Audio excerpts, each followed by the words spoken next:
দীনুকুম ওয়ালিয়াদিন নাকি?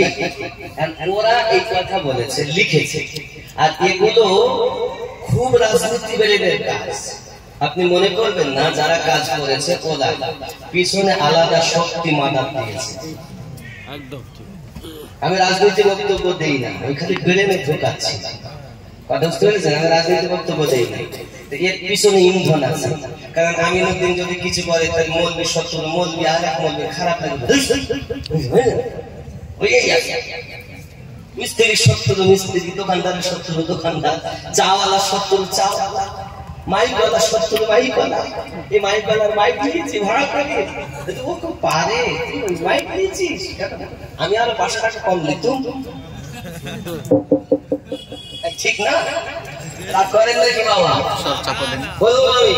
তাহলে আমরা একদম স্পষ্ট বুঝতে পারলাম রাজধানীতে যদি কোনো অসুবিধা হয় তার আসর পুরো পশ্চিম বাংলায় পড়বে, তা পড়বে পড়বে কি? তো আমাদের মানব দেহের রাজধানী আছে, এই মানব দেহের রাজধানীটার নাম হলো কলব। কি কি? কলব। মানুষ যখন একটি গুনাহ করে তখন তার কলবে একটা শস্য দানা মতো, সরিষা মতো ছোট একটি দানা রোপণ হয়। মনে করুন আমি সকালবেলা একটি গুনাহ করেছি, এমন সময় ফেরেশতারা লিখতে চায়,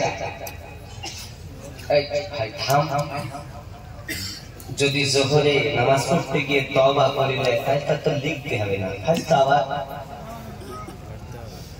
জোহর হয়ে গেল, আল্লাহ বান্দা বান্দি নামাজে গেল না গো, লিখি ভাই এখানে দাঁড়া ভাই, আসরও তো পড়তে পারে, আসরও তো তওবা করতে পারে, আসর গেল হলো না, আরেকটু অপেক্ষা কর বাবা, মাগরিব পর্যন্ত দেখ ভাই, মাগরিব হলো তাও তওবা করলো না।